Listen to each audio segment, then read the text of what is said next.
ನಮಸ್ಕಾರ ಎಲ್ರಿಗೂ welcome to KPSC Times. So ನಾವು 13th June related most important one liner current ಅಫೇರ್ಸ್ನ ಇದರಲ್ಲಿ ಡಿಸ್ಕಸ್ ಮಾಡ್ಕೊಳ್ಳೋಣ. ಇವತ್ತು ಎಕ್ಸ್ಟ್ರಾ ಪಾಯಿಂಟ್ಸು ಸ್ವಲ್ಪ ಜಾಸ್ತಿನೇ ಇದೆ, ಅವನ್ನೆಲ್ಲದನ್ನೂ ಕೂಡ ನೀವು ನೋಟ್ ಮಾಡ್ಕೊಂಡಿರಿ. ಅವುಗಳಿಂದನೂ ಕೂಡ ಕ್ವೆಶನ್ಸ್ ಬರುತ್ತೆ ನಿಮಗೆ. ಅದ್ರ ಜೊತೆಗೆ PSI ಮ್ಯಾರಥಾನ್ ಸೀರೀಸ್ ಯಾರ್ಯಾರು PSI ಎಕ್ಸಾಮ್ ಅಟೆಂಪ್ಟ್ ಮಾಡ್ಕೊತಾ ಇದ್ದೀರಾ ಅವರು ಆ ಮ್ಯಾರಥಾನ್ ಸೀರೀಸ್ ಅಟೆಂಡ್ ಮಾಡ್ತಿದ್ದೀರಾ ಅಂತ ಅಂದ್ಕೊಂಡಿದ್ದೀನಿ. ಅಲ್ಲಿ ತುಂಬ ಹೈ ಇಲ್ಡಿಂಗ್ ಕ್ವೆಶನ್ಸ್ ಅಷ್ಟೇ ನಾವು ಡಿಸ್ಕಸ್ ಮಾಡ್ತಾ ಇರೋವಂಥದ್ದು. ಡೈಲಿ ಅದು ಬರ್ತಾ ಇದೆ ಒಂದೊಂದು. ಇವಾಗಲೇ 8 ಎಪಿಸೋಡ್ಸ್ ಬಂದಿದೆ ಅದರದ್ದು. ನೋಡ್ಕೊಂಡಿಲ್ಲ ಅಂತಂದರೆ ಅದನ್ನು ಕೂಡ ನೋಡ್ಕೊಂಡಿರಿ. ಇವಾಗಲಿಂದನೇ ಪ್ರಿಪೇರ್ ಆಗ್ತಾಯಿದ್ರೆ ಲಾಸ್ಟ್ ಮೂಮೆಂಟಲ್ಲಿ ಈಸಿ ಆಗಿರುತ್ತೆ ನಿಮಗೆ. ಯಾಕಂತಂದರೆ ಪ್ರತಿಯೊಂದು ಮ್ಯಾರಥಾನಲ್ಲೂ ಕೂಡ ಎಕ್ಸ್ಟ್ರಾ ಕ್ವೆಶನ್ಸ್ ಇರುತ್ತೆ. ನೀವು ಬರೀ PDF ಎಲ್ಲ ನೋಡ್ಕೊಂಡಿದ್ರೆ ನಿಮಗೆ ಬರೀ ಅದೊಂದು ಪಾಯಿಂಟ್ಸ್ ಸಿಗುತ್ತಷ್ಟೇ. ಬಟ್ ವೀಡಿಯೋಸ್ ನೋಡ್ಕೊಂಡಿದ್ರೆ ನಿಮಗೆ ಎಕ್ಸ್ಟ್ರಾ ಪಾಯಿಂಟ್ಸು ತುಂಬ ಜಾಸ್ತಿ ಸಿಕ್ಕಿರುತ್ತೆ. ಈಸಿ ಆಗುತ್ತೆ ನೆನಪಿಟ್ಕೊಳ್ಳೋದಕ್ಕೆ. ಅವುಗಳ PDF ನಿಮಗೆ ಬೇಕಾಗಿದ್ದರೆ ಈ ನಂಬರಿಗೆ ನೀವು ವಾಟ್ಸಪ್ ಮಾಡ್ಕೊಂಡಿರ್ಬೋದು. ಹೊಸಬರಾಗಿದ್ದರೆ ಚಾನಲ್ನ ಸಬ್ಸ್ಕ್ರೈಬ್ ಮಾಡೋದನ್ನ ಮರೆಯೋಕ್ಕೆ ಹೋಗಬೇಡಿ. ಫಸ್ಟ್ ಒನ್ ನಾವು ನೋಡ್ಕೊಳ್ಳೋಣ. ರೈಟ್ ಟು ಲೈಫು ಇದೊಂದು ಫಂಡಮೆಂಟಲ್ ರೈಟು, ನಮಗೆ ಗೊತ್ತಿವೆಲ್ಲ ಅದು ಕೂಡ. ಸೊ ಇದು ಯಾವುದ್ರ ಅಂಡರಲ್ಲಿ ಬರುವಂಥದ್ದು ಅಂತಂದರೆ ಆರ್ಟಿಕಲ್ 21 ಅಂಡರಲ್ಲಿ ಬರುವಂಥದ್ದು ಇದು right to life. So right to life ಯಾಕೆ ನ್ಯೂಸಲ್ಲಿತ್ತು ಅಂತಂದರೆ ರೀಸೆಂಟಾಗಿ ಯೂಥನೇಷಿಯಾ ನ್ಯೂಸಲ್ಲಿತ್ತು. ಸೊ ರೀಸೆಂಟಾಗಿ ಬಂದ್ಬಿಟ್ಟು ಯೂಥನೇಷಿಯಾ ತುಂಬ ಜಾಸ್ತಿ ನ್ಯೂಸಲ್ಲಿತ್ತು. ಏನಾಗಿತ್ತು ಅಂತಂದರೆ ಆಂಧ್ರ ಪ್ರದೇಶಲ್ಲಿ ಒಂದು 9 ವರ್ಷದ್ದು ಒಬ್ಬ ಪೇಷಂಟಿಗೆ, ಒಬ್ಬ ಚಿಕ್ಕ ಹುಡುಗಂಗೆ ಯೂಥನೇಷಿಯಾ ಪ್ರೊವೈಡ್ ಮಾಡಬೇಕು ಅಂತ ಹೇಳ್ಬಿಟ್ಟು, ಮರ್ಸಿ ಕಿಲ್ಲಿಂಗ್ ಮಾಡಬೇಕು ಅಂತ ಹೇಳ್ಬಿಟ್ಟು ರಿಕ್ವೆಸ್ಟ್ ಮಾಡ್ಕೊಂಡಿದ್ದು. ಅದಕ್ಕೋಸ್ಕರ ಇದು ನ್ಯೂಸಲ್ಲಿತ್ತು. ಸೊ ಯೂಥನೇಷಿಯಾಗೆ ನಾವೇನಂತ ಕರಿತೀವಿ? ಯೂಥನೇಷಿಯಾಗೆ ನೋಡಿ ಮರ್ಸಿ ಕಿಲ್ಲಿಂಗ್ ಅಂತಲೂ ಕೂಡ ಕರೀತಾರೆ. ಯೂಥನೇಷಿಯಾ ಅಂತಂದರೆ ಮರ್ಸಿ ಕಿಲ್ಲಿಂಗ್ ಅಂತಲೂ ಕೂಡ ಕರೀತಾರೆ. ಸೊ ಈಗ ಯೂಶ್ವಲಾಗಿ ಇದನ್ನು ಪೇಷಂಟ್ ಏನಾದರೂ ತುಂಬ ಓಲ್ಡ್ ಆಗಿದ್ದಿದ್ರೆ ಅಥವಾ ಅವ್ರಿಗೆ ಏನಾದರೂ ತುಂಬ ಜಾಸ್ತಿ ಪೇನ್ ಇದ್ದಿದ್ರೆ, ಪೇನ್ ಸಫರ್ ಮಾಡ್ತಾಯಿದ್ರೆ, ಮೆಡಿಕಲ್ ಕಂಡೀಷನ್ಸಲ್ಲಿ ಪೇನ್ ಸಫರಿಂಗ್ ಏನಾದ್ರು ನಡೀತಾ ಇದ್ದರೆ ಅವ್ರಿಗೆ ಯೂಥನೇಷಿಯಾ ಪ್ರೊವೈಡ್ ಮಾಡ್ಕೋಬೋದು ಅಂತ ಹೇಳ್ಬಿಟ್ಟು ಇರೋವಂಥದ್ದು. ಇದರಲ್ಲಿ ಸುಮಾರು ಕೇಸಸ್ ಬಂದಿತ್ತು. 1994ಇಂದನೂ ಕೂಡ ಕೇಸಸ್ ಬಂದಿತ್ತು. ಬಟ್ 2018 ಸುಪ್ರೀಂ ಕೋರ್ಟ್ ಏನು ಹೇಳ್ತು ಅಂತಂದರೆ ಯೂಥನೇಷಿಯಾ ಪ್ರೊವೈಡ್ ಮಾಡ್ಬೋದು, ಬಟ್ ಪ್ಯಾಸಿವ್ ಯೂಥನೇಷಿಯಾ ಕೊಡ್ಬೋದು ಅಂತ ಹೇಳ್ಬಿಟ್ಟು ಸುಪ್ರೀಂ ಕೋರ್ಟ್ ಹೇಳಿತ್ತು. ಆ ಕೇಸ್ ಬಂದ್ಬಿಟ್ಟು ಯಾವುದು ಅಂತಂದರೆ common cos versus union of India case 2018 ಅಂತ. ಸೊ ಈ ಕೇಸಲ್ಲಿ ಏನು ಹೇಳಿತ್ತು ಅಂತಂದರೆ ಫಂಡಮೆಂಟಲ್ ರೈಟ್ ಟು ಲೈಫೇ ಒಂದು ಫಂಡಮೆಂಟಲ್ ರೈಟು. ಆ ಫಂಡಮೆಂಟಲ್ ರೈಟ್ ಬಂದ್ಬಿಟ್ಟು ಡಿಗ್ನಿಟಿಯಲ್ಲಿ ಉಳ್ಕೊಳ್ಳೋ ಅಂಥದ್ದು. ಅದರಲ್ಲಿ ರೈಟ್ ಟು ರೆಫ್ಯೂಸ್ ಟ್ರೀಟ್ಮೆಂಟು ಕೂಡ ಬರುತ್ತೆ. ಟ್ರೀಟ್ಮೆಂಟ್ನ ರೆಫ್ಯೂಸ್ ಮಾಡೋಕ್ಕೂ ಕೂಡ ನಮಗೆ ರೈಟ್ ಬರುತ್ತೆ. ಡಿಗ್ನಿಟಿಯಿಂದ ಸಾಯೋಕ್ಕೂ ಕೂಡ ನಮಗೆ ರೈಟ್ ಇದೆ ಅಂತ ಹೇಳ್ಬಿಟ್ಟು ಡಿಕ್ಲೇರ್ ಮಾಡ್ಕೊಂಡಿದ್ದಿತ್ತು 2018. ಇವಾಗ ಯೂಥನೇಷಿಯಾ ನಾವು ನೋಡ್ಕೋಬೇಕು ಅಂತಂದರೆ 2 ಟೈಪ್ ಇದ್ದಾವೆ ಯೂಥನೇಷಿಯಲ್ಲಿ. ಒಂದು ಬಂದ್ಬಿಟ್ಟು ಆ್ಯಕ್ಟಿವ್ ಯೂಥನೇಷಿಯಾ ಇದೆ, ಇನ್ನೊಂದು ಬಂದ್ಬಿಟ್ಟು ಪ್ಯಾಸಿವ್ ಯೂಥನೇಷಿಯಾ ಅಂತ ಬರುತ್ತೆ. ಆ್ಯಕ್ಟಿವ್ ಯೂಥನೇಷಿಯಾ ಅಂತಂದರೆ ಏನು? ಇವಾಗ ಪೇಷಂಟು ಸಫರ್ ಮಾಡ್ತಾ ಇರ್ತಾರೆ, ಅವರಿಗೆ ಹೊರಗಡೆಯಿಂದನೇ ಇಂಜೆಕ್ಷನ್ ಕೊಟ್ಟು ಇಲ್ಲಾಂತಂದರೆ ಬೇರೆ ಯಾವುದಾದ್ರು ಮೆಡಿಸಿನ್ನು ಅಥವಾ ಡ್ರಗ್ಗನ್ನು ಕೊಟ್ಟುಬಿಟ್ಟು ಅವರ ಲೈಫ್ ಎಂಡ್ ಮಾಡೋವಂಥದ್ದಕ್ಕೆ ಆ್ಯಕ್ಟಿವ್ ಯೂಥನೇಷಿಯಾ ಅಂತ ಹೇಳ್ಬಿಟ್ಟು ಕರೀತಾರೆ. ಅಂತಂದರೆ ಲೈಫ್ನ ಪರ್ಪಸ್ಫುಲಿ ಎಂಡ್ ಮಾಡೋವಂಥದ್ದು. ಪ್ಯಾಸಿವ್ ಯೂಥನೇಷಿಯಾ ಅಂತಂದರೆ ಏನು? ಇವಾಗ ಒಂದು ಪೇಷಂಟ್ ಇದ್ದಾರೆ, ಆ ಪೇಷಂಟು ಉಳ್ಕೊಂಡಿರೋವಂಥದ್ದೇ ಕೆಲವೊಂದು ಸಪೋರ್ಟ್ ಮೇಲೆ, ಲೈಫ್ ಸಪೋರ್ಟ್ ಮೇಲೆ, ಇಲ್ಲ ಕೆಲವೊಂದು ಇಂಜೆಕ್ಷನ್ ಮೇಲೆ, ಕೆಲವೊಂದು ಮೆಡಿಸಿನ್ಸ್ ಮೇಲೆ. ಪ್ಯಾಸಿವ್ ಯೂಥನೇಷಿಯಲ್ಲಿ ಅವೆಲ್ಲದೂ ಕೂಡ ವಿಡ್ರಾ ಮಾಡ್ಕೊಂಬಿಡೋದು. ಅಂತಂದರೆ ಕೊಡ್ತಾ ಇರೋಂಥ ಮೆಡಿಸಿನ್ನು, ಟ್ರೀಟ್ಮೆಂಟು ಅವೆಲ್ಲದೂ ಕೂಡ ಸ್ಟಾಪ್ ಮಾಡಿಬಿಡೋದು. ಆ ಸ್ಟಾಪ್ ಮಾಡಿಬಿಟ್ರೆ ಅವರ ಲೈಫು ಕೂಡ ಎಂಡ್ ಆಗುತ್ತಲ್ಲ, ಅದನ್ನು ಪ್ಯಾಸಿವ್ ಯೂಥನೇಷಿಯಾ ಅಂತ ಹೇಳ್ಬಿಟ್ಟು ಕರಿತೀವಿ. ಸೊ ಆ್ಯಕ್ಟಿವ್ ಯೂಥನೇಷಿಯಾ, ಪ್ಯಾಸಿವ್ ಯೂಥನೇಷಿಯಾ ಎರಡೂ ಕೂಡ ನಿಮ್ಗೆ ಗೊತ್ತಾಗಿದೆ ಅಂತ ಅಂದ್ಕೊಂಡಿದ್ದೀನಿ. ತುಂಬ ಇಂಪಾರ್ಟೆಂಟ್ ಇರುತ್ತೆ ಸೈನ್ಸಲ್ಲಿ. ಅದು ನಮಗೆ ರೈಟ್ ಟು ಲೈಫ್ ಅಂಡರಲ್ಲಿ ಬರುತ್ತೆ. Article number 21. Top FDI destination, ಇಂಡಿಯಾದಲ್ಲಿ ಇರುವಂಥ ಟಾಪ್ FDI ಡೆಸ್ಟಿನೇಷನ್ ಯಾವುದು ಅಂತಂದರೆ ಸ್ಟೇಟ್ಸ್ಗಳಲ್ಲಿ ಗುಜರಾತಿಗೆ ಜಾಸ್ತಿ ನಮಗೆ FDI ಬರ್ತಿರೋವಂಥದ್ದು. ಸೊ FDI ಅಂತಂದರೆ ಏನು? ಫಾರಿನ್ ಡೈರೆಕ್ಟ್ ಇನ್ವೆಸ್ಟ್ಮೆಂಟ್ ಅಂತ. ಫಾರಿನ್ ಡೈರೆಕ್ಟ್ ಇನ್ವೆಸ್ಟ್ಮೆಂಟ್ ಅಂತ ಹೇಳ್ಬಿಟ್ಟು ಆಗುತ್ತೆ. ಸೊ ಈ ಫಾರಿನ್ ಡೈರೆಕ್ಟ್ ಇನ್ವೆಸ್ಟ್ಮೆಂಟು ಹೈಯೆಸ್ಟು ಇಂಡಿಯಾಗೆ ಯಾವ ದೇಶದಿಂದ ಬರ್ತಿದೆ ಅಂತಂದರೆ ಹೈಯೆಸ್ಟು ಇಂಡಿಯಾಗೆ ಸಿಂಗಪೂರಿಂದ ಬರ್ತಾಯಿದೆ. ಹೈಯೆಸ್ಟು ಯಾವ ಸ್ಟೇಟಲ್ಲಿ ಇನ್ವೆಸ್ಟ್ ಮಾಡ್ತಾ ಇದ್ದಾರೆ ಅಂತಂದರೆ ಹೈಯೆಸ್ಟು ಗುಜರಾತಲ್ಲಿ ಇನ್ವೆಸ್ಟ್ಮೆಂಟು ಹೈಯೆಸ್ಟು ಮಾಡ್ತಿರೋವಂಥದ್ದು. ಇನ್ನೊಂದು ಫ್ಯಾಕ್ಟ್ ಏನು ನೆನ್ಪಿಟ್ಕೊಂಡಿರಬೇಕು ಅಂತಂದರೆ ಹೋದ ವರ್ಷಕ್ಕೆ ಈ ವರ್ಷಕ್ಕೆ ಕಂಪೇರ್ ಮಾಡಿಕೊಂಡ್ರೆ FDI 10% ಜಾಸ್ತಿ ಬಂದಿದೆ ಅಂತ. FDI ಇನ್ಕಮಲ್ಲಿ ನಮಗೆ ಜಾಸ್ತಿ ಆಗಿದೆ ಅಂತ. ಸೊ ಇವಾಗ ನಾವು FDI ಫೀಚರ್ಸ್ನ ನೋಡ್ಕೋಬೇಕು ಅಂತಂದರೆ ಏನು ಪಾಸಿಟಿವ್ಸ್ ಇರುತ್ತೆ FDIದು ಅಂತ ಹೇಳ್ಬಿಟ್ಟು ನಾವು ನೋಡ್ಕೋಬೇಕು. ಫಸ್ಟ್ ಒನ್ ಬಂದ್ಬಿಟ್ಟು ಇದ್ರದ್ದು ಫ್ಲಕ್ಚುವೇಷನ್ಸು ತುಂಬ ಕಮ್ಮಿ ಇರುತ್ತೆ FPIಗೆ ಕಂಪೇರ್ ಮಾಡಿಕೊಂಡ್ರೆ. Less volatile compared to FPI ಅಂತಂದ್ರೆ ಏನು? Foreign portfolio investment. Foreign portfolio investment ಅಂತಂದರೆ ಅದು ಶೇರ್ಸು, ಸ್ಟಾಕ್ಸು ಅದರಲ್ಲೆಲ್ಲ ಹಾಕಿರ್ತಾರೆ, ತುಂಬ ಶಾರ್ಟ್ ಟರ್ಮ್ ಆಗಿರುತ್ತೆ. FDI ಅಂತಂದರೆ ಲಾಂಗ್ ಟರ್ಮ್ ಇರುತ್ತೆ. ಸೊ ಅದಕ್ಕೆ ವಾಲಟಿಲಿಟಿ ತುಂಬ ಕಮ್ಮಿ ಇರುತ್ತೆ. FPI ಅಂತಂದರೆ ಸ್ಟಾಕ್ಸು, ಶೇರ್ಸಲ್ಲಿ ಹಾಕಿರೋಂಥ ಒಂದೇ ಸರಿ ಮಾರ್ಬಿಟ್ಟು ಹೋಗ್ಬಿಡ್ಬೋದು. FDIಯಲ್ಲಿ ಸ್ವಲ್ಪ ಲಾಂಗ್ ಟರ್ಮ್ ಇರುತ್ತೆ. ಇದ್ರ ಜೊತೆಗೆ FDI ಬಂದ ತಕ್ಷಣ ಕಂಪನಿ ಬಂದಿದೆ ಅಂತಂದರೆ ಟೆಕ್ನಾಲಜಿನೂ ಕೂಡ ತೊಗೊಂಬಂದಿರುತ್ತೆ. ಸೊ ಹೊಸದಾಗಿ ಟೆಕ್ನಾಲಜಿಗಳು ಬರುತ್ತೆ. ಅದ್ರ ಜೊತೆಗೆ FDI ಬರೋದ್ರಿಂದ ಇಲ್ಲಿ ಇಂಡಿಯಾದಲ್ಲಿ ನಮಗೆ ಲೇಬರು ಮತ್ತು ಮ್ಯಾನೇಜ್ಮೆಂಟ್ ಸ್ಕಿಲ್ಲು ಕೂಡ ಇಂಪ್ರೂವ್ ಆಗುತ್ತೆ. ಯಾಕಂತಂದರೆ ನಾವು ನೋಡ್ಕೊಂಡಿರಬೇಕು ಪ್ರೈವೇಟ್ ಸೆಕ್ಟರಲ್ಲಿ ಮ್ಯಾನೇಜ್ಮೆಂಟ್ ಎಷ್ಟು ಚೆನ್ನಾಗಿರುತ್ತೆ ಅಂತ ಹೇಳ್ಬಿಟ್ಟು. ಸೊ ಅದು ಇಂಪ್ರೂವ್ ಆಗ್ತಾ ಇರುತ್ತೆ. ಅದ್ರ ಜೊತೆಗೆ ಏನಾಗುತ್ತೆ ಅಂತಂದರೆ ಇನ್ವೆಸ್ಟ್ಮೆಂಟಿಂದು ಕ್ಲೈಮೇಟು ಕೂಡ ಇಂಪ್ರೂವ್ ಆಗುತ್ತೆ. ಇನ್ವೆಸ್ಟ್ಮೆಂಟಿಂದು ಕ್ಲೈಮೇಟು ಅಂತಂದರೆ ಇನ್ವೆಸ್ಟ್ಮೆಂಟ್ ಬರ್ತಾಯಿದೆ ಅಂತಂದರೆ ಬೇರೆಯವರು ಕೂಡ ಭರವಸೆ ತೋರಿಸ್ತಾರೆ. ಟ್ರಸ್ಟ್ ಫ್ಯಾಕ್ಟರು ಸ್ವಲ್ಪ ಜಾಸ್ತಿ ಆಗುತ್ತೆ. ಇವೆಲ್ಲದೂ ಕೂಡ ಪಾಸಿಟಿವ್ಸ್ ಇರುತ್ತೆ FDIದು. ಈ ಪಾಯಿಂಟ್ಸ್ನ ನೀವು ನೆನ್ಪಿಟ್ಕೊಂಡಿರಬೇಕು, ಇಂಪಾರ್ಟೆಂಟ್ ಆಗಿರುತ್ತೆ. ಅದ್ರ ಒಳಗಡೆಯಿಂದನೂ ಕೂಡ ನಮಗೆ ಕ್ವೆಶನ್ಸು ಕೇಳ್ಕೊಂಡಿರ್ಬೋದು. ನೆಕ್ಸ್ಟು ನಾವು ನೋಡ್ಕೊಳ್ಳೋಣ ನ್ಯಾಷನಲ್ ಹ್ಯೂಮನ್ ರೈಟ್ಸ್ ಕಮಿಷನ್ನ ಹೆಡ್ ಯಾರು ಇರ್ತಾರೆ ಅಂತ ಹೇಳ್ಬಿಟ್ಟು. ಸೊ ಇದು ಹೆಡ್ಡು ರೀಸೆಂಟಾಗಿ ನಮಗೆ ಜಸ್ಟಿಸ್ ಅರುಣ್ ಕುಮಾರ್ ಮಿಶ್ರಾ ಅವ್ರನ್ನ ಅಪಾಯಿಂಟ್ ಮಾಡಿದ್ದಾರೆ ಹೆಡ್ಡಾಗಿ. ಸೊ ನೋಡಿ, ನಮಗೆ ಯೂಶ್ವಲಾಗಿ ಗೊತ್ತಿರುತ್ತೆ ಯಾರು ಎಲ್ಲೆಲ್ಲಿ ಹೆಡ್ ಇರ್ತಾರೆ ಅಂತ ಹೇಳ್ಬಿಟ್ಟು, ಅಂತಂದರೆ ಹೇಗೆ ಯಾವ ಥರ ಹೆಡ್ ಇರ್ತಾರೆ ಅಂತ. ಈಗ ನಾವು ನ್ಯಾಷನಲ್ ಹ್ಯೂಮನ್ ರೈಟ್ಸ್ ಕಮಿಷನ್ ಅಂತ ಹೇಳ್ಬಿಟ್ಟು ನಾವು ನೋಡ್ಕೋಬೇಕು ಅಂತಂದರೆ ಇದ್ರದ್ದು ನಾವು ಪಾಲಿಟಿ ಸೆಕ್ಷನಲ್ಲಿ ನಾವು ನೋಡ್ಕೊಂಡಿದ್ರೆ ಬೇಸಿಕ್ಕು ನಮಗೇನು ಗೊತ್ತಿರುತ್ತೆ, ಚೇರ್ಪರ್ಸನ್ ಯಾರು ಇರ್ತಾರೆ ಇದಕ್ಕೆ. ಚೇರ್ಪರ್ಸನ್ ನಮಗೆ ಮೋಸ್ಟ್ ಇಂಪಾರ್ಟೆಂಟ್, ಇದು ಕೇಳ್ತಾನೆ ಇರ್ತಾರಲ್ಲ. ಸೊ ಚೇರ್ಪರ್ಸನ್ ಯೂಶ್ವಲಾಗಿ ಯಾರು ಇರ್ತಾರೆ ಅಂತಂದರೆ ಚೀಫ್ ಜಸ್ಟಿಸ್, ರಿಟೈರ್ ಆಗಿರುವಂಥ ಚೀಫ್ ಜಸ್ಟಿಸ್ಸು ಅಥವಾ supreme court judge of supreme court. So supreme court judge ಆಗಿರ್ತಾರೆ. ಇಲ್ಲಾಂತಂದರೆ ಚೀಫ್ ಜಸ್ಟಿಸು, ರಿಟೈರ್ ಆಗಿರುವಂಥ ಚೀಫ್ ಜಸ್ಟಿಸ್, ಹೈಕೋರ್ಟಿನ ಚೀಫ್ ಜಸ್ಟಿಸ್ ಅವರೆಲ್ಲ ಇರ್ತಾರಲ್ಲ, ಅವ್ರನ್ನ ಇದರಲ್ಲಿ ಚೇರ್ಪರ್ಸನ್ ಆಗಿ ಅಪಾಯಿಂಟ್ ಮಾಡ್ಕೊಂಡಿರ್ಬೋದು. ಬಟ್ ಇವ್ರನ್ನ ಅಪಾಯಿಂಟ್ ಯಾರು ಮಾಡ್ತಾರೆ, ನಾವೇನಂತೀವಿ ಸರಿ ಪ್ರೆಸಿಡೆಂಟ್ ಅಪಾಯಿಂಟ್ ಮಾಡ್ಕೊತಾರೆ ಅಂತ. ಸೊ ಪ್ರೆಸಿಡೆಂಟಿಗೆ ಯಾರು ಹೇಳ್ತಾರೆ, ಯಾವುದ್ರ ಬೇಸಿಸ್ ಮೇಲೆ ಅಂತಂದರೆ ಇದಕ್ಕೊಂದು 6 ಮೆಂಬರ್ ಕಮಿಟಿನ ಸೆಟಪ್ ಮಾಡ್ಕೊಂಡಿರ್ತಾರೆ. ಸೊ 6 ಮೆಂಬರ್ ಕಮಿಟಿ ಇರುತ್ತೆ. ಆ ಕಮಿಟಿ ರೆಕಮೆಂಡೇಷನ್ ಕೊಡುತ್ತೆ. ಆ ರೆಕಮೆಂಡೇಷನ್ ಯೂಶ್ವಲಿ ಬೈಂಡಿಂಗೇ ಇರುತ್ತೆ. ಸೊ ಕಮಿಟಿಯಲ್ಲಿ ಚೇರ್ಮನ್ ಬಂದ್ಬಿಟ್ಟು ಪ್ರೈಮ್ ಮಿನಿಸ್ಟರ್ ಇರ್ತಾರೆ, ಚೇರ್ಮನ್ನು. ಈ ಕಾಂಪೋಸಿಷನ್ ತುಂಬ ಇಂಪಾರ್ಟೆಂಟು. ನೆಕ್ಸ್ಟು ಸ್ಪೀಕರ್ ಇರ್ತಾರೆ, ಲೋಕಸಭಾ ಸ್ಪೀಕರ್ ಇರ್ತಾರೆ. ಅದ್ರ ಜೊತೆಗೆ ನಾವು ನೋಡ್ಕೋಬೇಕು ಅಂತಂದರೆ ಹೋಮ್ ಮಿನಿಸ್ಟರ್ ಇರ್ತಾರೆ, ಆಯಿತಾ. ಸೊ ಹೋಮ್ ಮಿನಿಸ್ಟರು ಅವರು ಇರ್ತಾರೆ. ಅದಾದಮೇಲೆ most important leader of opposition. ಯಾವುದರಲ್ಲಿ ಲೋಕಸಭಾ ಲೀಡರು ಕೂಡ ಮತ್ತು ರಾಜ್ಯಸಭಾ ಲೀಡರ್ ಆಫ್ ಆಪೋಸಿಷನ್. ಇಲ್ಲಿ ರಾಜ್ಯಸಭಾ ಚೇರ್ಮನ್ ಇರುವುದಿಲ್ಲ. ಇಂಪಾರ್ಟೆಂಟ್ ಅದು, ಯಾಕಂತಂದರೆ ಅದನ್ನು ಕೊಟ್ಟಿದ್ರೆ ಕನ್ಫ್ಯೂಸ್ ಆಗುವಂಥ ಚಾನ್ಸಸ್ ಇರುತ್ತೆ. ನೆಕ್ಸ್ಟ್ ಬಂದ್ಬಿಟ್ಟು ಡೆಪ್ಯೂಟಿ ಚೇರ್ಮನ್ ಇರ್ತಾರೆ. ಡೆಪ್ಯೂಟಿ ಚೇರ್ಮನ್ ಯಾವುದ್ರದ್ದು ಅಂತಂದರೆ ಡೆಪ್ಯೂಟಿ ಚೇರ್ಮನ್ ಇವರು ರಾಜ್ಯಸಭಾ ಡೆಪ್ಯೂಟಿ ಚೇರ್ಮನ್ ಇರ್ತಾರಲ್ಲ, ಅವರು ಕೂಡ ಇದರಲ್ಲಿ ಮೆಂಬರ್ ಇರ್ತಾರೆ. ಸೊ ಯಾರ್ಯಾರು ಪ್ರೈಮ್ ಮಿನಿಸ್ಟರು ಚೇರ್ಮನ್ ಆಗಿರ್ತಾರೆ, ಬೇರೆ ಮೆಂಬರ್ಸು ಸ್ಪೀಕರ್ ಇರ್ತಾರೆ, ಹೋಮ್ ಮಿನಿಸ್ಟರ್ ಇರ್ತಾರೆ, ಲೀಡರ್ ಆಫ್ ಅಪೋಸಿಷನ್ ಲೋಕಸಭೆಯಿಂದ ಮತ್ತು ರಾಜ್ಯಸಭೆಯಿಂದ ಅಪೋಸಿಷನ್ ಇವರು. ಅದಾದಮೇಲೆ ಡೆಪ್ಯೂಟಿ ಚೇರ್ಮನ್ ಆಫ್ ರಾಜ್ಯಸಭಾ ಇವರು ಕೂಡ ಇರ್ತಾರೆ.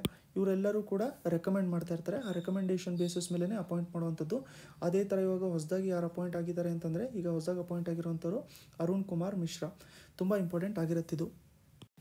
Prime minister insurance scheme health ವರ್ಕರ್ಸ್ಗೋಸ್ಕರ, ಕೋವಿಡ್-19 ಫೈಟ್ ಮಾಡ್ತಾ ಇರ್ತಾರಲ್ಲ, ಆ ಹೆಲ್ತ್ ವರ್ಕರ್ಸ್ಗೋಸ್ಕರ ಇನ್ಶೂರೆನ್ಸ್ ಸ್ಕೀಮು ಯಾವುದ್ರ ಅಂಡಲ್ಲಿ ಬರುತ್ತೆ ಅದು ಅಂತಂದರೆ ಪ್ರಧಾನ ಮಂತ್ರಿ ಗರೀಬ್ ಕಲ್ಯಾಣ್ ಪ್ಯಾಕೇಜಸ್ಸು. ಸೊ ಈ ಪ್ರಧಾನ ಮಂತ್ರಿ ಗರೀಬ್ ಕಲ್ಯಾಣ್ ಪ್ಯಾಕೇಜಸ್ಸು ರೀಸೆಂಟಾಗಿ ಎಕ್ಸ್ಟೆಂಡ್ ಮಾಡಿದ್ದಾರೆ. ಅದಕ್ಕೋಸ್ಕರ ಇದು ನ್ಯೂಸಲ್ಲಿತ್ತು. ಸೊ ಇದು ಪ್ರಧಾನ ಮಂತ್ರಿ ಗರೀಬ್ ಕಲ್ಯಾಣ ಪ್ಯಾಕೇಜ್ ಏನಿದೆಯಲ್ಲ, ಇದರಲ್ಲಿ ಇವರು ಹೆಲ್ತ್ ವರ್ಕರ್ಸ್ ಏನು ಫೈಟ್ ಮಾಡ್ತಾ ಇರ್ತಾರಲ್ಲ ಅವ್ರಿಗೋಸ್ಕರ ಇರುವಂಥದ್ದು. ತುಂಬ ಇಂಪಾರ್ಟೆಂಟ್ ಇದು. ಯಾವುದು ರಿಲೇಟೆಡ್ ಅಂತಂದರೆ ಕೋವಿಡ್-19 ಫೈಟ್ ಮಾಡ್ತಾ ಇರ್ತಾರಲ್ಲ ಆ ಹೆಲ್ತ್ ವರ್ಕರ್ಸು. ಇದರಲ್ಲಿ ಹೆಲ್ತ್ ವರ್ಕರ್ಸಿಗೆ ಏಜ್ ಲಿಮಿಟ್ ಇಟ್ಟಿಲ್ಲ, ಇಷ್ಟೇ ವರ್ಷದ್ದು ಹೆಲ್ತ್ ವರ್ಕರ್ ಇರಬೇಕು ಆ ಥರ ಏನು ಏಜ್ ಲಿಮಿಟ್ ಇಟ್ಟಿಲ್ಲ. ಈಗ ಹೆಲ್ತ್ ವರ್ಕರ್ ಅಂತ ಹೇಳಿ ಬಂದ ತಕ್ಷಣ ಅವರೇನಾದರೂ ತೀರ್ಕೊಂಡಿದ್ರೆ ಅವರಿಗೆ ಏನು ಮಾಡ್ತಾರೆ, ಇನ್ಶೂರೆನ್ಸ್ನ ಪ್ರೊವೈಡ್ ಮಾಡ್ತಾರೆ. ಎಷ್ಟಿರುತ್ತೆ ಇನ್ಶೂರೆನ್ಸ್ ಅಂತಂದರೆ 50 ಲ್ಯಾಕ್ ಇರುತ್ತೆ, ಆಯಿತಾ. ಸೊ 50 ಲ್ಯಾಕು ಪೇ ಮಾಡ್ತಾರೆ, ಅದು ಕ್ಲೇಮ್ ಮಾಡ್ಕೊಂಡಿರೋ ಪರ್ಸನಿಗೆ. ಯಾವ್ಯಾವ ಥರ ಇನ್ಶೂರೆನ್ಸ್ ಇದರಲ್ಲಿ ಕವರ್ ಆಗಿರುತ್ತೆ ಅಂತಂದರೆ, ಲೈಫ್ ಏನಾದರೂ ಕಳ್ಕೊಂಬಿಟ್ಟಿದ್ರೆ ಕೋವಿಡ್-19 ಅದಕ್ಕೆ, ಅಥವಾ ಆಕ್ಸಿಡೆಂಟಲ್ ಡೆತ್, ಕೋವಿಡ್-19 ರಿಲೇಟೆಡ್ ಆಕ್ಸಿಡೆಂಟಲ್ ಡೆತ್ ಆಗಿದ್ದಿದ್ರೆ ಕೋವಿಡ್-19 ರಿಲೇಟೆಡ್ ಡ್ಯೂಟಿಯಲ್ಲಿ, ಇದು ಎರಡು ಕವರ್ ಆಗಿರುತ್ತೆ. ಏನು ಕವರ್ ಆಗಿರಲ್ಲ ಅಂತಂದರೆ ಇದು ಕೋವಿಡ್-19 ಅಥವಾ ಕ್ವಾರಂಟೈನಿಂದ ಎಕ್ಸ್ಪೆನ್ಸಸ್ ಏನೇನಿರುತ್ತಲ್ಲ ಅವೆಲ್ಲದೂ ಕೂಡ ಇದರಲ್ಲಿ ಕವರ್ ಆಗಿರಲ್ಲ, ಆಯಿತಾ. ಇದು ಇಂಪಾರ್ಟೆಂಟ್ ಪಾಯಿಂಟು, ಅದು ಕವರ್ ಆಗಿರಲ್ಲ, ಅದನ್ನು ನೀವು ತಿಳ್ಕೊಂಡಿರಬೇಕು. ಇದರಲ್ಲಿ 50 ಲ್ಯಾಕ್ ರುಪೀಸು ಪೇಮೆಂಟು ಕೊಡ್ತಾ ಇರ್ತಾರೆ. ಅದರಲ್ಲಿ ಯಾರು ಕೊಡ್ತಾರೆ ಅಂತಂದರೆ ಇದು ministry of health and family affairs ಇದೆಯಲ್ಲ, ಹೆಲ್ತ್ ಆ್ಯಂಡ್ ಫ್ಯಾಮಿಲಿ ಅಫೇರ್ಸೇ ಇದು ಕೊಡುವಂಥದ್ದು. ಹೆಲ್ತ್ ಆ್ಯಂಡ್ ಫ್ಯಾಮಿಲಿ ವೆಲ್ಫೇರ್ ಏನಿದೆಯಲ್ಲ, ಸೊ ಇವರು ಅಮೌಂಟ್ನ ಪ್ರೊವೈಡ್ ಮಾಡ್ತಾರೆ. ಇಂಪ್ಲಿಮೆಂಟಿಂಗ್ ಯಾರಿದ್ದಾರೆ ಅಂತಂದರೆ ಇದಕ್ಕೆ NIACL ಅಂತಂದರೆ national insurance policy from new Delhi insurance company ಏನಿದೆಯಲ್ಲ, ಸೊ ಇವರು ಅದನ್ನು ಕೊಡ್ತಾ ಇರ್ತಾರೆ. ಸೊ ಇಷ್ಟು ಪಾಯಿಂಟು ತುಂಬ ಇಂಪಾರ್ಟೆಂಟ್ ಆಗಿರುತ್ತೆ. ಕೋವಿಡ್-19 ರಿಲೇಟೆಡ್ ಇರೋದ್ರಿಂದ ಇವಾಗ ಹೆಲ್ತ್ ರಿಲೇಟೆಡ್ ಟಾಪಿಕ್ಸು ಕೂಡ ಇಂಪಾರ್ಟೆಂಟ್ ಆಗಿರುತ್ತೆ. ಅದರಲ್ಲಿ ಈ ರಿಲೀಫ್ ಏನು ಕೊಡ್ತಾ ಇರ್ತಾರಲ್ಲ ಇದು ತಿಳ್ಕೊಂಡಿರಬೇಕು. ಇದು ನೋಡಿ ಇನ್ನೊಂದು ಇನ್ಶೂರೆನ್ಸ್ ಸ್ಕೀಮ್, ಇದು ಹೆಲ್ತ್ ವರ್ಕರ್ಸ್ಗೋಸ್ಕರ ಇರುವಂಥದ್ದು. K P Krishnan expert committee. So K P Krishnan expert committee ಯಾವುದಕ್ಕೆ ರಿಲೇಟ್ ಆಗಿರುವಂಥದ್ದು ಅಂತ ಕೇಳಿದ್ರೆ, ಇದು ನೋಡಿ ನಮಗೆ ವೇರಿಯಬಲ್ ಕ್ಯಾಪಿಟಲ್ ಕಂಪನಿ ಅಥವಾ ವಿ ಸಿ ಸಿಗೆ ರಿಲೇಟ್ ಆಗಿರುವಂಥದ್ದು. ಸೊ ರೀಸೆಂಟಾಗಿ ಅಂತಂದರೆ ಜಾನ್ವರಿ 2020 ವಿ ಸಿ ಸಿ ಎಕ್ಸಿಸ್ಟೆನ್ಸಿಗೆ ಬಂದಿತ್ತು. ಇಲ್ಲಿ ಸಿಂಗಾಪುರಲ್ಲೂ ಕೂಡ ಆ ಟೈಮಿಂದ ನ್ಯೂಸಲ್ಲಿತ್ತು. ಸೊ ಎಕ್ಸ್ಪರ್ಟ್ ಕಮಿಟಿ ಈಗ ರೆಕಮೆಂಡೇಷನ್ ಮಾಡ್ಕೊಂಡಿದೆ, ಅಡಾಪ್ಟ್ ಮಾಡ್ಕೋಬೇಕು ಇದು ವೇರಿಯಬಲ್ ಕ್ಯಾಪಿಟಲ್ ಕಂಪನಿ ಅಂತ. ಸೊ ಇದೇನು ವೇರಿಯಬಲ್ ಕ್ಯಾಪಿಟಲ್ ಕಂಪನಿ ಆಗಿರುತ್ತೆ ಅಂತಂದರೆ, ಇದೊಂಥರ ಮಲ್ಟಿಪಲ್ ಸಬ್ ಫಂಡ್ಸ್ ಇರುತ್ತೆ ಒಂದು ಕಂಪನಿಯಲ್ಲಿ. ಇದೊಂಥರ ಕಾರ್ಪೊರೇಟ್ ಕಂಪನಿಗೇ ಒಂದು ಆಲ್ಟರ್ನೇಟಿವ್ ಆಗಿರುತ್ತೆ. ಸೊ ಸ್ಟ್ಯಾಂಡ್ ಅಲೋನ್ ಫಂಡ್ ಇಟ್ಟಿರ್ತಾರೆ, ಒಂಥರ ಅಂಬ್ರೆಲಾ ಫಂಡ್ ಅಂತಂದರೆ ಅದ್ರ ಒಳಗಡೆ ಬೇರೆ ಬೇರೆ ಥರದ್ದು ಫಂಡ್ಸ್ ಬರ್ತಾ ಇರುತ್ತೆ. ಸೊ ಅದನ್ನು ನಾವು ವೇರಿಯಬಲ್ ಕ್ಯಾಪಿಟಲ್ ಕಂಪನಿ ಅಂತ ಹೇಳ್ಬಿಟ್ಟು ಕರಿತೀವಿ. ಸೊ ಅದರ ರಿಲೇಟೆಡ್ಡು ಇಲ್ಲಿ ಒಂದು ಕಮಿಟಿ ಇದ್ದಿದ್ದು ನಮಗೆ K P Krishnan expert committee. Next ಬಂದ್ಬಿಟ್ಟು SATAT. ಸೊ STAT ಅಲ್ಲ, ಇದು ಆ್ಯಕ್ಚುಲಿ SATAT ಆಯಿತಾ. ಸೊ SATAT ಇನಿಷಿಯೇಟಿವು ಯಾವುದಕ್ಕೋಸ್ಕರ ಏಮ್ ಮಾಡ್ಕೊಂಡಿದೆ ಅಂತ ಹೇಳ್ಬಿಟ್ಟು ಕೇಳ್ತಾ ಇದ್ದಾರೆ. SATAT ಇನಿಷಿಯೇಟಿವ್ ಯಾವುದು ರಿಲೇಟೆಡ್ ಅಂತ ಕೇಳ್ತಾ ಇದ್ದಾರೆ. Compressed biogas production plants. So compressed biogas production plant ಅದಕ್ಕೆ ರಿಲೇಟ್ ಆಗಿರುವಂಥದ್ದು ಇದು ಸ್ಕೀಮು. ಸೊ ಇಲ್ಲಿ SATAT ಫುಲ್ ಫಾರ್ಮ್ ಏನಾಗಿರುತ್ತೆ, SATAT ಇದು ಅದನ್ನು ಬರ್ಕೊಂಡ್ಬಿಟ್ಟಿರಿ. ಸೊ SATAT ಅಂತಂದರೆ ಏನಾಗಿರುತ್ತೆ, sustainable alternative towards affordable transportation ಆಗಿರುತ್ತೆ. ಅದೇ SATAT ಅಂತ. ಇದರಲ್ಲಿ ಏನು ಮಾಡ್ತಾ ಇರ್ತಾರೆ ಅಂತಂದರೆ, ಈ ಥರ ಕಂಪ್ರೆಸ್ಡ್ ಬಯೋಗ್ಯಾಸ್ ಪ್ರೊಡಕ್ಷನ್ ಪ್ಲ್ಯಾಂಟ್ಸ್ಗಳನ್ನ ಸೆಟಪ್ ಮಾಡ್ತಾ ಇರ್ತಾರೆ. ಅದನ್ನು ಮಾರ್ಕೆಟಲ್ಲಿ ಆಟೋಮೋಟಿವ್ ಫ್ಯೂಲ್ಸು ಅಂತಂದರೆ, ಈಗ ನಾವು ಬೈಕ್ಸು ಕಾರ್ಸಲ್ಲೆಲ್ಲ ಏನು ಯೂಸ್ ಮಾಡ್ಕೊತೀವಲ್ಲ ಆ ಫ್ಯೂಲ್ಸಲ್ಲಿ ಯೂಸ್ ಮಾಡ್ಕೋಬೇಕು ಅಂತ ಹೇಳ್ಬಿಟ್ಟು ಇದನ್ನು ಮಾಡ್ಕೊಂಡಿರೋವಂಥದ್ದು. ಬಟ್ ಇದರಲ್ಲಿ ಯಾರು ಆಂಟ್ರಪ್ರನರ್ಸ್ ಇದ್ದಾರೆ, ಸ್ಟಾರ್ಟಪ್ನು ಕೂಡ ಇನ್ವೈಟ್ ಮಾಡ್ತಾ ಇದ್ದಾರೆ ಇದರಲ್ಲಿ ಸೋರ್ಸ್ ಮಾಡ್ಕೊಳ್ಳೋದಕ್ಕೋಸ್ಕರ ಅಂತ ಹೇಳ್ಬಿಟ್ಟು.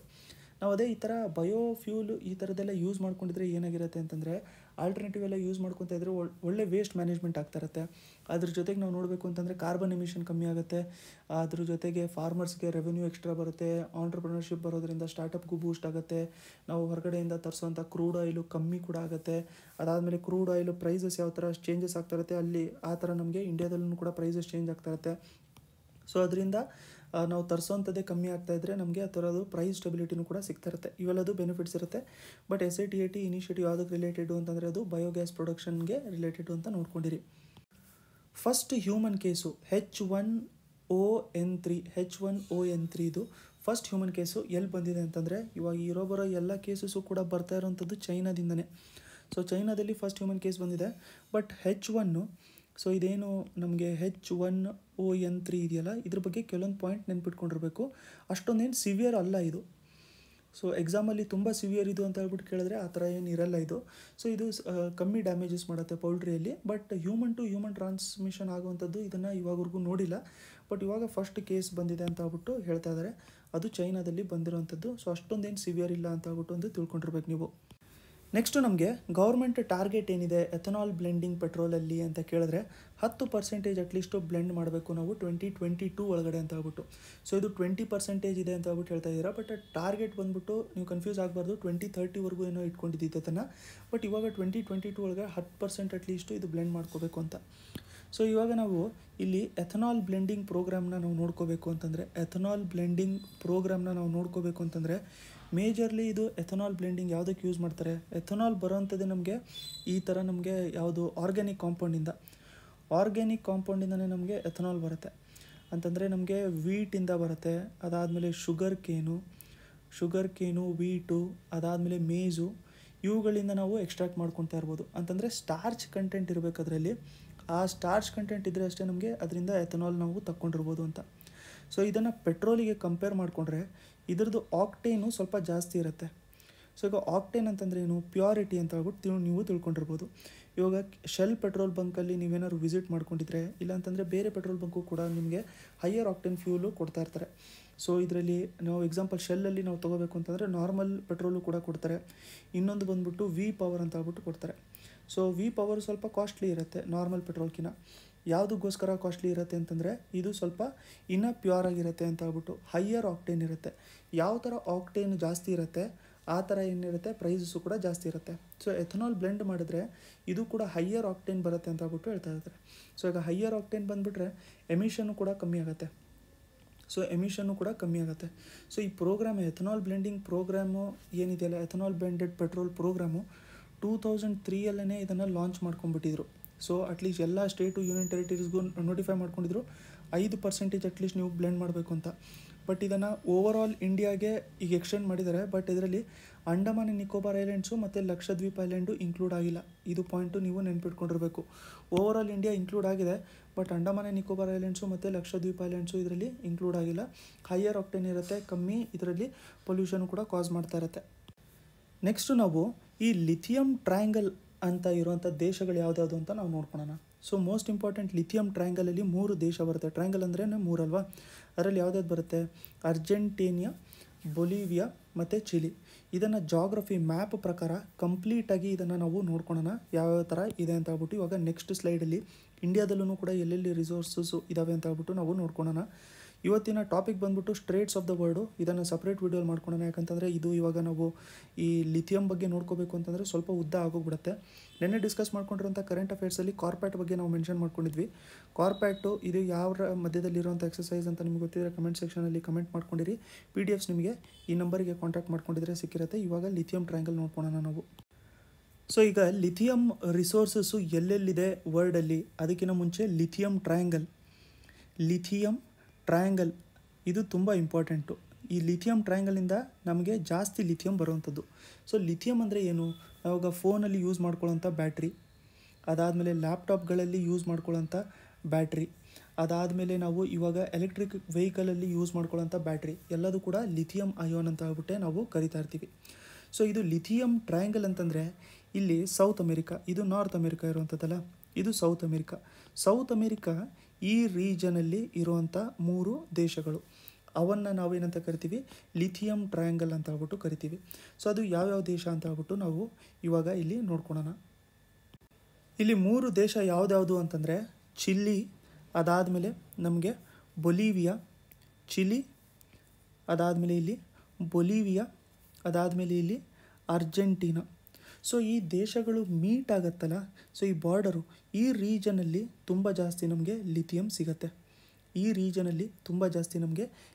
ಸಿಗುತ್ತೆ. ಸೊ ಲಿಥಿಯಂ ಟ್ರಯಾಂಗಲ್ ಅಂತಂದರೆ ಯಾವುದಾದ್ರು ದೇಶ ಬರುತ್ತೆ ನಮಗೆ? ಬೊಲಿವಿಯಾ, ಚಿಲಿ ಮತ್ತು ಅರ್ಜೆಂಟೀನಾ. ಸೊ ಅದನ್ನೇ ನಾವು ಇಲ್ಲಿ ಏನಾದರೂ ಝೂಮ್ ಮಾಡಿಕೊಂಡು ನೋಡ್ಕೋಬೇಕು ಅಂತಂದರೆ ಇಲ್ಲಿ ನೋಡಿ, ಇಲ್ಲಿ ಬೊಲಿವಿಯಾ, ಚಿಲಿ ಮತ್ತು ಅರ್ಜೆಂಟೀನಾ ಮಧ್ಯದಲ್ಲಿ ಇರುವಂಥದ್ದು ಏನು ಲಿಥಿಯಂ ಟ್ರಯಾಂಗಲ್ ಅಂತ ನಾವು ಕರಿತೀವಿ ಈ ರೀಜನ್ನ. ಇಲ್ಲಿ ಮಧ್ಯದಲ್ಲಿ ಎಷ್ಟೊಂದು ರಿಸರ್ವ್ಸ್ ಇದ್ದಾವೆ ನೋಡಿ. ಇದೆ ಸಲಾರ್ದೆ ಅಂತ ಇದೆ.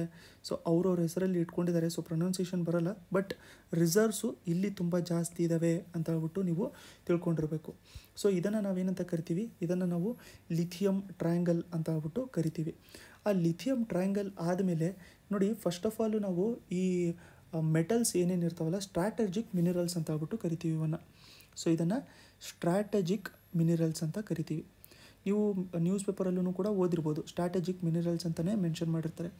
ಏನಿದು ಸ್ಟ್ರಾಟಜಿಕ್ ಮಿನರಲ್ಸು, ನಾರ್ಮಲ್ ಮಿನರಲ್ಸ್ಗೂ ಇದಕ್ಕೂ ಏನು ಡಿಫ್ರೆನ್ಸು ಅಂತ ಹೇಳ್ಬಿಟ್ಟು ನೀವು ನೋಡ್ಕೋಬೇಕು ಅಂತಂದರೆ, ಈ ಸ್ಟ್ರಾಟಜಿಕ್ ಮಿನರಲ್ಸು ಅಥವಾ ಮೆಟಲ್ಸ್ ಏನಿರ್ತಾರಲ್ಲ, ಇವೆಲ್ಲದೂ ಕೂಡ ಮಾಡರ್ನ್ ಟೆಕ್ನಾಲಜೀಸಲ್ಲಿ ಯೂಸ್ ಮಾಡ್ಕೊಳ್ಳೋಂಥದ್ದು. ಇವಾಗ ಹೊಸದಾಗಿ ಬರುವಂಥ ಟೆಕ್ನಾಲಜೀಸ್ಗಳಲ್ಲಿ ಇದನ್ನು ಯೂಸ್ ಮಾಡ್ಕೊತಾ ಇರ್ತಾರೆ. ಹೊಸದಾಗಿ ಬರುವಂಥ ಟೆಕ್ನಾಲಜಿ ಮತ್ತು ಹೊಸದಾಗಿ ಇರುವಂಥ ಇಂಡಸ್ಟ್ರಿಗಳಲ್ಲಿ ಇವನ್ನು ನಾವು ಯೂಸ್ ಮಾಡ್ಕೊತಾ ಇರ್ತೀವಿ. ಅದ್ರ ಜೊತೆಗೆ ಸ್ಟ್ರಾಟಜಿಕ್ ಅಂತ ಯಾಕೆ ಕರಿತೀವಿ ಅಂತಂದರೆ, ಅವುಗಳ ಸಪ್ಲೈ ತುಂಬಾ ಮಿನಿಮಮ್ ಆಗಿರುತ್ತೆ. ಸಪ್ಲೈ ತುಂಬಾ ಮಿನಿಮಮ್ ಆಗಿರುತ್ತೆ. ಅದ್ರ ಜೊತೆಗೆ ಅವುಗಳ ಡಿಮಾಂಡು ಕೂಡ ತುಂಬ ಹೈ ಆಗಿರುತ್ತೆ. ಅದ್ರ ಜೊತೆ ಇಂಡಿಯಾಗೆ ನಾವು ನೋಡ್ಕೋಬೇಕು ಅಂತಂದರೆ, ಇಂಡಿಯಾ ಬಂದ್ಬಿಟ್ಟು ತುಂಬಾ ಡಿಪೆಂಡೆಂಟ್ ಆಗಿದೆ ಈ ಮಿನರಲ್ಸ್ ಮೇಲೆ, ಹೈಲಿ ಡಿಪೆಂಡೆಂಟು. ಯಾವುದ್ರ ಮೇಲೆ ಅಂತಂದರೆ ಈ ಮಿನರಲ್ಸ್ ಮೇಲೆ ಡಿಪೆಂಡೆಂಟ್ ಆಗಿದೆ. ಅದಕ್ಕೋಸ್ಕರ ಇಂಡಿಯಾ ಏನು ಮಾಡ್ತಾ ಇರುತ್ತೆ ಅಂತಂದರೆ, ಇಂಡಿಯಾ ಎಲ್ಲದನ್ನೂ ಕೂಡ ಇದನ್ನು ಇಂಪೋರ್ಟ್ ಮಾಡ್ಕೊತಾ ಇರುತ್ತೆ. ಅದೇ ಸ್ಟ್ರಾಟಜಿಕ್ ಮಿನರಲ್ಸ್ ನಾವು ನೋಡ್ಕೋಬೇಕು ಅಂತಂದರೆ, ಚೈನಾ ಅದ್ರ ಮೇಲೆ ಮೋನೋಪೊಲಿ ಮಾಡ್ಕೊಂಡು ಕೂತ್ಕೊಂಡ್ಬಿಟ್ಟಿರುತ್ತೆ. ಸೊ ಎಲ್ಲಾದರೂ ಒಂದು ಸ್ಟ್ರಾಟಜಿಕ್ ಮಿನರಲ್ ಸಿಗ್ತಾ ಇದೆ ಅಂತಂದರೆ ಅಲ್ಲಿ ಹೋಗ್ಬಿಟ್ಟು ಅವ್ರಿಗೆ ಫಂಡಿಂಗ್ ಕೊಡೋವಂಥದ್ದು, ಆ ಫಂಡನ್ನ ಕೊಟ್ಬಿಟ್ಟು ಅವ್ರಿಗೆ ಫ್ರೆಂಡ್ಸ್ ಮಾಡಿಕೊಂಡು ಅಲ್ಲಿ ಅವರು ಎಲ್ಲದನ್ನೂ ಕೂಡ ನೋಡಿಕೊಂಡು ಹಂಗೆ ಅಂದರೆ ಅಲ್ಲೇ ಎಕ್ಸ್ಟ್ರಾಕ್ಷನ್ ಎಲ್ಲ ಅವರೇ ನಡೆಸೋವಂಥದ್ದು. ಆ ಥರದ್ದೆಲ್ಲ ಮಾಡೋಕ್ಕೆ ಸ್ಟಾರ್ಟ್ ಮಾಡ್ಕೊಂಡಿರುತ್ತೆ ನಮಗೆ ಚೈನಾ. ಸೊ ಅದಕ್ಕೋಸ್ಕರ ಈ ಸ್ಟ್ರಾಟಜಿಕ್ ಮಿನರಲ್ಸು, ಯಾಕಂತಂದರೆ ಫ್ಯೂಚರ್ ಪ್ರೂಫ್ ಇರಬೇಕು ಅಂತಂದರೆ ಇದ್ರ ರಿಲೇಟೆಡ್ಡು ನಾವು ಎಲ್ಲದನ್ನೂ ಕೂಡ ನಾವು ಮುಂಚೆಯಿಂದನೇ ಪಡ್ಕೊಂಡಿರ್ತಿರಬೇಕು. ಸೊ ಅದಕ್ಕೆ ಸ್ಟ್ರಾಟಜಿಕ್ ಮಿನರಲ್ಸು ತುಂಬ ಇಂಪಾರ್ಟೆಂಟ್ ಆಗಿರುತ್ತೆ. ಇವಾಗ ಅದೇ ಲಿಥಿಯಮು ಮತ್ತು ಬೇರೆ ರಿಸರ್ವ್ಸು ಅಥವಾ ಈ ರೇರ್ ಮೆಟಲ್ಸ್ ಏನಿರ್ತಾವಲ್ಲ ಎಲ್ಲೆಲ್ಲಿದ್ದಾವೆ ಅಂತ ಹೇಳ್ಬಿಟ್ಟು ನಾವು ನೋಡ್ಕೊಳ್ಳೋಣ ಒಂದ್ಸರಿ ಈ ಮ್ಯಾಪಲ್ಲಿ. ಸೊ ಈ ಮ್ಯಾಪಲ್ಲಿ ನಾವು ನೋಡ್ಕೋಬೇಕು ಅಂತಂದರೆ ಈ ಕಡೆ ಇಲ್ಲಿ ನಾವು ನಾರ್ತ್ ಕಡೆಯಿಂದ ಬರೋಣ. ಸೊ ನಾರ್ತ್ ಕಡೆಯಿಂದ ಫಸ್ಟ್ ಆಫ್ ಆಲು ನೀವು ಇಲ್ಲಿ ನೋಡ್ಕೊಂಡಿರಬೇಕು. ಇಲ್ಲಿ ನೋಡಿ, ಇಲ್ಲಿ ಈ ಸಿಯಾನ್ ಕಲರ್ ಇರುವಂಥದ್ದು ಯಾವುದು ಅಂತಂದರೆ ನಮಗೆ ನಿಯೋಬಿಯಮ್ ಬರುತ್ತೆ. ಗ್ರೀನ್ ಇರುವಂಥದ್ದು ಲಿಥಿಯಮ್ಮು, ಅದಾದಮೇಲೆ ಬೆರಿಲಿಯಮ್ಮು, ಎಟ್ರಿಯಮ್ ಅಂತ ಹೇಳ್ಬಿಟ್ಟು ಬರುತ್ತೆ. ಸೊ ನಾವು ಫಸ್ಟ್ ಆಫ್ ಆಲು ಲಿಥಿಯಮ್ನ ನೋಡ್ಕೊಂಬಿಡೋಣ. ಲಿಥಿಯಮ್ ನಾವು ನೋಡ್ಕೋಬೇಕು ಅಂತಂದರೆ ಇಲ್ಲಿ ನಮಗೆ ರಾಂಚಿ ರಿಲೇಟೆಡು, ಸೊ ಜಾರ್ಖಂಡು, ಅದಾದಮೇಲೆ ನಮಗೆ ಛತ್ತೀಸ್ಗಢ ಈ ರೀಜನಲ್ಲಿ ನೋಡೋಕ್ಕೆ ಸಿಗುತ್ತೆ. ಅದಾದಮೇಲೆ ನಾವು ಇಲ್ಲಿ ನೋಡಬೇಕು ಅಂತಂದರೆ ಈ ರೀಜನಲ್ಲಿ ನಮಗೆ ನೋಡೋಕ್ಕೆ ಸಿಗುತ್ತೆ. ಈ ರೀಜನ್ ಬಂದ್ಬಿಟ್ಟು ಯಾವುದು ಅಂತಂದರೆ ನಮಗೆ ರಾಜಸ್ಥಾನ ಆಗಿರುತ್ತೆ. ಅದಾದಮೇಲೆ ಇಲ್ಲಿ ನೋಡಿ ಕರ್ನಾಟಕದ್ದು ಸೌತಲ್ಲೂ ಕೂಡ ನಮಗೆ ಲಿಥಿಯಮ್ ರಿಸೋರ್ಸ್ ಇದ್ದಾವೆ. ಅದಾದಮೇಲೆ ಇಲ್ಲಿ ಆಂಧ್ರ ಪ್ರದೇಶಲ್ಲೂ ಕೂಡ ನಮಗೆ ಲಿಥಿಯಮ್ ರಿಸೋರ್ಸ್ ಇದ್ದಾವೆ. ಬೇರೆ ಕಡೆನೂ ಇದ್ದಾವೆ, ಬಟ್ ಮೇಜರಾಗಿ ಇಂಡಿಯಾದಲ್ಲಿ ಇರುವಂಥದ್ದು ಇಲ್ಲಿ ಯಾವ ಸ್ಟೇಟಲ್ಲಿದೆ, ಕರ್ನಾಟಕ, ಆಂಧ್ರ ಪ್ರದೇಶ, ಅದಾದಮೇಲೆ ನಮಗೆ ಇಲ್ಲಿ ಜಾರ್ಖಂಡು, ರಾಜಸ್ಥಾನ್ ಈ ರೀಜನಲ್ಲಿ ನಮಗೆ ಇದ್ದಾವೆ. ನೆಕ್ಸ್ಟು ಬೆರಿಲಿಯಮಿಂದ ನೋಡ್ಕೋಬೇಕು ಅಂತಂದರೆ ಬೆರಿಲಿಯಮಿಂದು ನಮಗೆ ಬಂದ್ಬಿಟ್ಟು ಇಲ್ಲಿ ತಮಿಳ್ನಾಡಲ್ಲಿದೆ. ಬೆರಿಲಿಯಮಿಂದು ನಮಗೆ ತಮಿಳ್ನಾಡಲ್ಲಿದೆ, ಆಂಧ್ರ ಪ್ರದೇಶಲ್ಲೂ ಕೂಡ ಇದೆ. ಅದಾದಮೇಲೆ ಇಲ್ಲಿ ನಮಗೆ ಛತ್ತೀಸ್ಗಢ ರೀಜನಲ್ಲೂ ಕೂಡ ಇದೆ. ಅದಾದಮೇಲೆ ಇಲ್ಲಿ ನಾವು ನೋಡ್ಕೋಬೇಕು ಅಂತಂದರೆ ಜಾರ್ಖಂಡ್ ರೀಜನಲ್ಲೂ ಕೂಡ ನಮ್ಗೆ ನೋಡೋಕ್ಕೆ ಸಿಗುತ್ತೆ. ಜಾರ್ಖಂಡ್, ಛತ್ತೀಸ್ಗಢ ಈ ರೀಜನು. ಅದಾದಮೇಲೆ ನಾರ್ತ್ ಈಸ್ಟ್ ಬೆಲ್ಟಲ್ಲೂ ಕೂಡ ಇದೆ, ರಾಜಸ್ಥಾನಲ್ಲೂ ಕೂಡ ಇದೆ. ಸೊ ಮೇಜರ್ಲಿ ಈ 4-5 ಸ್ಟೇಟ್ನ ನೀವು ನೆನ್ಪಿಟ್ಕೊಂಡಿರಬೇಕು. ಇಲ್ಲೇ ನಮಗೆ ಜಾಸ್ತಿ ಮಿನರಲ್ಸು ಸಿಗುತ್ತೆ. ಇದನ್ನು ಬಿಟ್ಬಿಟ್ಟು ಬೇರೆ ಸ್ಟ್ರಾಟಜಿಕ್ ಮಿನರಲ್ಸು ಕೂಡ ಇದ್ದಾವೆ, ಅವನ್ನು ಕೂಡ ನಾವು ನೋಡ್ಕೊಳ್ಳೋಣ. ಫಸ್ಟನ್ನು ನಾವು ಬೆರಿಲಿಯಮ್ಮು ನೋಡ್ಕೊಂಡ್ವಿ. ಬೆರಿಲಿಯಮ್ಮು ನಮಗೆ ಇದು ಜಾರ್ಖಂಡ್, ಒಡಿಶಾ ರೀಜನಲ್ಲಿ ನೋಡೋಕ್ಕೆ ಸಿಗುತ್ತೆ. ಅದನ್ನು ಬಿಟ್ಬಿಟ್ರೆ ನಮಗೆ ಏನಾಗುತ್ತೆ ಅಂತಂದರೆ ನಮಗೆ ಫ್ಲೂರೈಟ್ ನಮಗೆ ಜಾಸ್ತಿ ಸಿಗುವಂಥದ್ದು ಛತ್ತೀಸ್ಗಢಲ್ಲಿ, ಆಯಿತಾ. ನೆಕ್ಸ್ಟು ಟಿನ್ನು ಜಾಸ್ತಿ ಸಿಗೋದು ನಮಗೆ ವೆಸ್ಟ್ ಬೆಂಗಾಲಲ್ಲಿ. ಇವನ್ನ ನೋಟ್ ಮಾಡ್ಕೊಂಡಿರಿ, ತುಂಬ ಇಂಪಾರ್ಟೆಂಟ್ ಆಗುತ್ತೆ. ಮ್ಯಾಚ್ ಆಫ್ ಫಾಲೋಯಿಂಗಲ್ಲಿ ಕೇಳ್ತಾ ಇರ್ತಾರೆ ಇದನ್ನು. ಅದಾದಮೇಲೆ ನಾವು ನೋಡ್ಕೋಬೇಕು ಅಂತಂದರೆ ಟಂಗ್ಸ್ಟನ್ನು. ಸೊ ಟಂಗ್ಸ್ಟನ್ ನಾವು ನೋಡ್ಕೋಬೇಕು ಅಂತಂದರೆ ಟಂಗ್ಸ್ಟನ್ ನಮಗೆ ಛತ್ತೀಸ್ಗಢ ಮತ್ತು ಜಾರ್ಖಂಡು ಈ ರೀಜನಲ್ಲಿ. ಅದಾದಮೇಲೆ ನಾವು ನೋಡ್ಕೋಬೇಕು ಅಂತಂದರೆ ನಿಕಲ್ಲು. ಸೊ ನಿಕಲ್ ಬಂದ್ಬಿಟ್ಟು ನಮಗೆ ಛತ್ತೀಸ್ಗಢ ಮತ್ತು ಜಾರ್ಖಂಡು. ನೆಕ್ಸ್ಟು ನಾವು ನೋಡ್ಕೋಬೇಕು ಅಂತಂದರೆ ನಮಗೆ ಇಲ್ಲಿ ಕೋಬಾಲ್ಟ್ ಬರುತ್ತೆ. ಕೋಬಾಲ್ಟ್ ನಮಗೆ ಒಡಿಸ್ಸಾ. ಅದಾದಮೇಲೆ ನೆಕ್ಸ್ಟ್ ನಮಗೆ ಬಂದ್ಬಿಟ್ಟು ಗೆಲಿಯಮ್ ನಮ್ಗೆ ಎಲ್ಲಿ ಸಿಗುತ್ತೆ, ಇದು ಕೂಡ ಒಡಿಸ್ಸಾ. ಸೊ ಇವೆಲ್ಲದೂ ಕೂಡ ರೇರ್ ಅರ್ತ್ ಮೆಟಲ್ಸು. ಈ ರೇರ್ ಅರ್ತ್ ಮೆಟಲ್ಸ್ ಎಲ್ಲ ಎಲ್ಲೆಲ್ಲಿ ಸಿಗುತ್ತೆ ಅಂತ ಹೇಳ್ಬಿಟ್ಟು ನಾವು ಇವಾಗ ನೋಡ್ಕೊಂಡಿದ್ದೀವಿ. ಸೊ ಇವೆಲ್ಲದೂ ಕೂಡ ತುಂಬ ಇಂಪಾರ್ಟೆಂಟ್ ಆಗಿರುತ್ತೆ. ನಿಮಗೆ ಇವೆಲ್ಲದರದ್ದು ನೋಟ್ಸು PDF ಏನಾದರೂ ಬೇಕಾಗಿದ್ದರೆ ನೀವು ನಮ್ಮ ವಾಟ್ಸಪ್ ಗ್ರೂಪಿಗೆ ಕಾಂಟ್ಯಾಕ್ಟ್ ಮಾಡ್ಕೊಂಡಿರ್ಬೋದು. ನಂಬರು ಡಿಸ್ಕ್ರಿಪ್ಷನಲ್ಲಿ ಕೊಟ್ಟಿರ್ತೀವಿ, ಅಲ್ಲಿ ಕಾಂಟ್ಯಾಕ್ಟ್ ಮಾಡ್ಕೊಂಡಿದ್ರೆ ನಿಮಗೆ ಎಲ್ಲ ಥರದ್ದು ನೋಟ್ಸು PDFಸು ಕೂಡ ಸಿಗ್ತಾ ಇರುತ್ತೆ. ಆನ್ ಡೈಲಿ ಬೇಸಿಸ್ ಪ್ರೊವೈಡ್ ಮಾಡ್ತಾ ಇರ್ತೀವಿ. ಅದು ಬಿಟ್ಬಿಟ್ಟು ಇವಾಗಿರುವಂಥ ಸ್ಟ್ರಾಟಜಿಕ್ ಮಿನರಲ್ಸ್ ಅಂದರೆ ಏನು, ಅದಾದಮೇಲೆ ಇಂಡಿಯಾದಲ್ಲಿ ಎಲ್ಲೆಲ್ಲಿ ಸೋರ್ಸಸ್ ಇದ್ದಾವೆ, ಆ ಟ್ರಯಾಂಗಲ್ ಅಂದರೆ ಏನು ಅಂತ ಹೇಳ್ಬಿಟ್ಟು ನಿಮ್ಗೆ ಗೊತ್ತಾಗಿದೆ ಅಂತ ಅಂದ್ಕೊಂಡಿದ್ದೀನಿ. ವಿಡಿಯೋ ಇಷ್ಟ ಆಗಿದ್ದರೆ ಲೈಕ್ ಮಾಡ್ಕೊಂಡಿರಿ, ಹೊಸಬರಾಗಿದ್ದರೆ ಚಾನಲ್ನ ಸಬ್ಸ್ಕ್ರೈಬ್ ಮಾಡ್ಕೊಂಡಿರಿ. ನೆಕ್ಸ್ಟ್ ವಿಡಿಯೋಲಿ ಮತ್ತೆ ಸಿಗೋಣ.